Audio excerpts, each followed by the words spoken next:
I think part of the reason why some of us don't speak up and we're afraid to be assertive is because we don't want to be labeled as a difficult person. And to make it more personal, we don't want to be labeled as the difficult Black woman, the angry Black woman, the aggressive Black woman.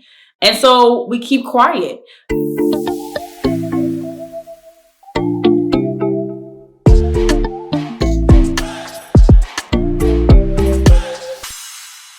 What is going on, mi familia, mi gente, my village people, and everyone in between? Welcome to another episode of the No Longer Rugged podcast. And if you're watching on YouTube, welcome to my channel. If you are new here, my name is Beverly Adeze. You can call me Beverly, you can call me Adeze. My family calls me Adeze. So, if you feel like we're family, then, it is what it is. I am back with another episode, and today we are talking about being assertive. I'm going to tell you all my struggle when it comes to assertiveness and advocating for yourself and how I've overcome and I'm still overcoming that. So this whole talk of assertiveness started with a video I saw on TikTok. This girl posted a video saying how I sleep knowing that I went to the hair salon and spoke up and got exactly what I wanted, right? It's hell on earth and the city's on fire. So I posted that on my Instagram story. And by the way, if you're not following me on Instagram, what are you doing? Follow me on Instagram too. But yes, that video sparked a conversation. And I was just reposting. I like to post a lot of funny memes on my stories, but I was just reposting it because it resonated with me. But little did I know it resonated with a lot of people too. So I really want to talk about my journey to becoming more of an assertive person. And to start off, we're going to take it back, okay? And I'm going to give you a bit of my background and where I came from. So growing up, I was a bit timid, right? Very timid, actually. I was born in Lagos, Nigeria, and I came to the United States when I was about 7 years old. What makes my story a little different from, other Nigerian kids, other African kids, was that I was an only child until I was 14 years old. So pretty much half of my life, I was an only child. And so I was very timid. Like, only children, they tend to be more, to themselves. And I wouldn't say I was socially awkward. I learned to become better socially. And then you pair that with being, coming from a Nigerian background. And we are not really taught to express ourselves as Nigerians. And so the way kids are expressing themselves now, we're not taught to do that. So you couple being an only child for the first half of my life with being an only African child. And of course, my parents did the best that they could, but we never really had those sit down conversations around the table where they would allow me to say, hey, this is what happened at school today, or this, they were doing the best they could. Listen, we were all trying to survive. And so growing up, I never really spoke up for myself. I remember one day my mom, we were in the car and she was giving me one of those pep talk, one of those lectures. And I remember her saying, don't let anybody ride you like a donkey. Don't let anybody ride you like a donkey. Don't let anyone take advantage of you, pretty much. So that always stuck with me. But for the most part, I would just kind of go with the flow and I wouldn't say much. And, I didn't want to be seen as a disrespectful child or anything like that. So I would just keep things simple. Not that, I had my moments, but for the most part, I was seen as a very good kid.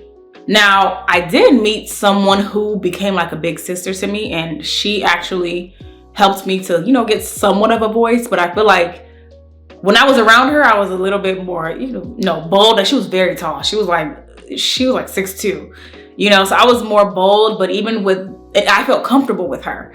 But even with that, I still was, I would say I was pretty timid. Things really did not start changing until I went to university. And this was where I encountered my first roommate. I never experienced living with anybody, or sharing a room or really sharing space with anybody. And so I was blessed to encounter this wonderful roommate. Her name is Stephanie. So if you're watching this, hey girl. Stephanie, she was older. She had transferred to the college. And so this was my first time living with someone. And what would happen is when conflict would arise, because anytime you're sharing a space with someone, and this was a dorm, so it's not even like we had our own room, it wasn't an apartment. Literally, her bed was there, my bed was there. And so anytime conflict would arise. I went back to my old ways. I wouldn't really say anything, and I was passive aggressive. So you would know that something was wrong with me, but I would just shut down. I really didn't talk much. And then let's say we kind of got over it. Maybe she offered, to buy me food or whatever. And I'm okay, yeah, we're cool. Then the next time it would happen, I would, let's say if we were like really just like arguing, I would bring up what happened, let's say 3-4 months before. And Stephanie would always say, girl, I can't remember what happened 3-4 months before. You need to speak up. You need to, say it then so that we can kind of squash it then, or we can talk about it then. And so I would always held that with me, because she would always say, listen, I'm not a mind reader. I don't know what's going on in your mind if you don't speak up. You need to talk. You need to speak up.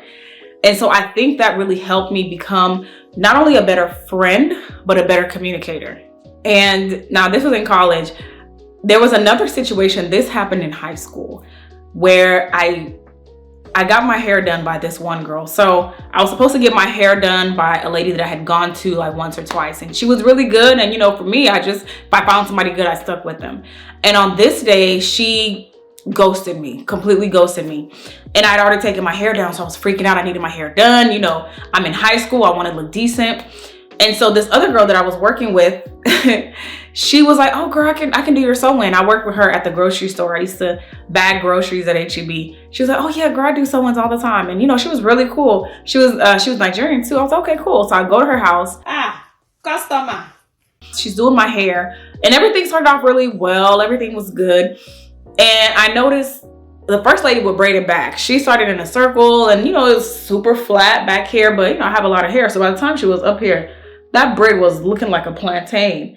And so I just remember this one braid in the middle being so bulky. And this is where, the hair, everything is supposed to be flat. Now, at this time, there were no lace frontals or no lace closures. You just kind of went around in a circle. So I knew something was off, but I just kind of kept quiet. Now, it wasn't hurting at first, but I think by the time she got done braiding everything, I was like, ooh, it's a little tight. But she was like, oh girl, and I didn't even really say it. I think she could just tell from my actions. I would kind of touch it a little bit. She was like, oh no, it's gonna loosen up. She goes into sew, and I feel like she was just revving an engine,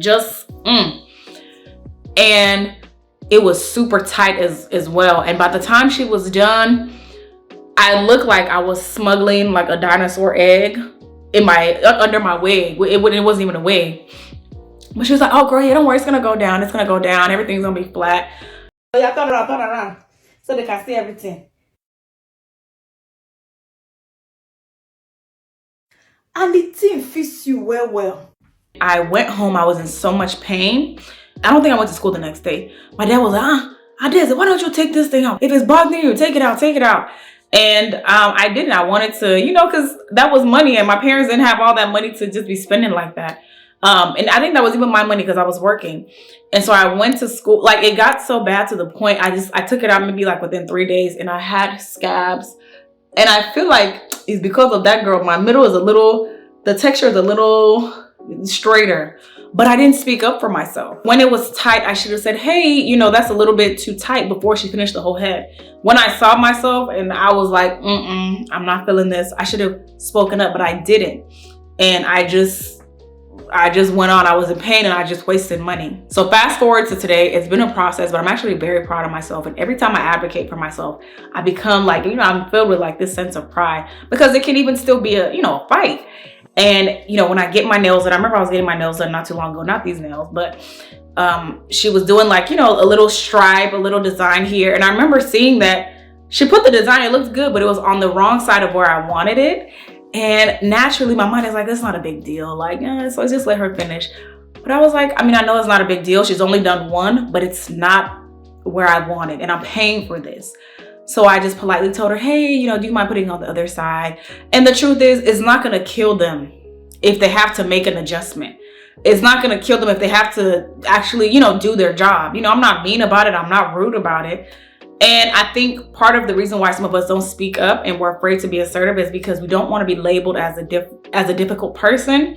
And to make it more personal, we don't want to be labeled as the difficult Black woman, the angry Black woman, the aggressive Black woman. And so we keep quiet.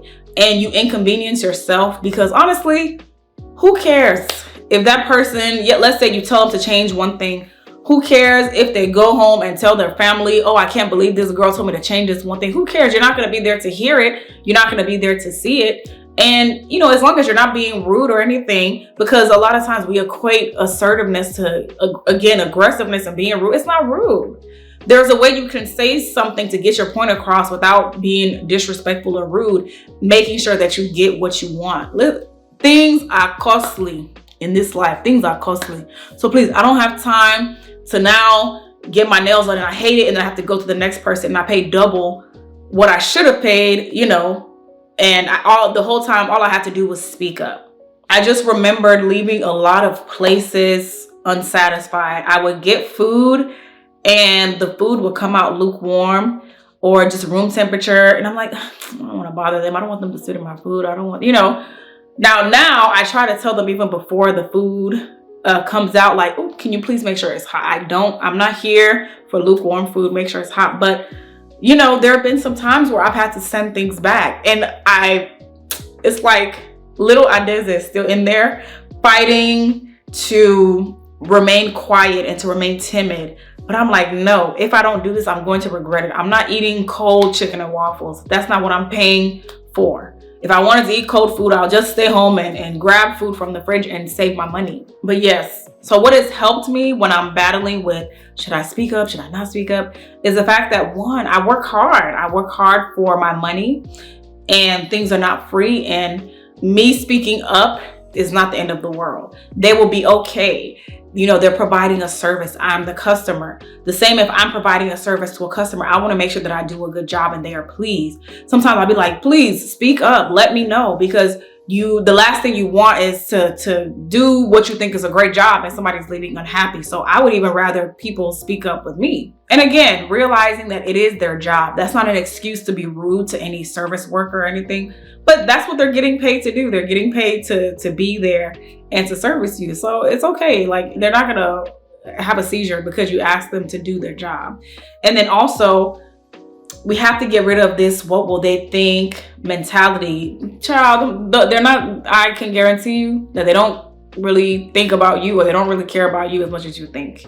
Okay, unless you're just ridiculously rude, they might roll their eyes or something, but who cares? They're not going to remember you at the end of the day. So, my dear, go there, use your money, get what you want, but also be reasonable, because it does not mean, like, for example, if I go to the worst braider, right, or the worst makeup artist in the city of Houston, bad reviews, and they do a poor job, now I'm like, oh no, I need to be assertive. You need to do it like this. This is not good. Like, let's be reasonable. You went to somebody who, you know, you took the cheap route, and, you know, it is what it is. But when you're being reasonable, you can be assertive. So now, listen, I'm not afraid when I'm at the braid shop to tell the auntie, please, it's too tight. Do you mind redoing this? Or even if they've done it and now I start sensing that, okay, this is a bit too tight. Auntie, please, do you mind just taking this out and, you know, leaving more baby hair out? Because it's not me. It's not me. You're going to come and suffer. Now, they will probably roll their eyes in your face, and they probably will talk about you. I'm not even going to lie. They will. But at the end of the day, it is what it is. And so I encourage you all to advocate for yourself. I encourage you to speak up. It is not the end of the world. And they will be okay.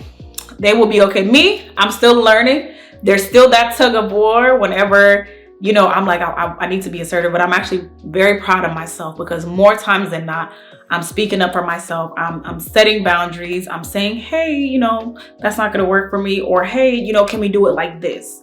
And so it has been a journey. It is going to feel uncomfortable at first, but I can guarantee you the more you do it, the more it becomes a habit, and the more your confidence grows, because you'll leave the place feeling like, oh, I did something. I spoke up for myself. So please advocate for yourselves, and also teach your children to advocate for themselves too, so that it can become a habit. So at school, on their job, in like romantic relationships or just friendships, we'll teach these babies how to speak up for themselves.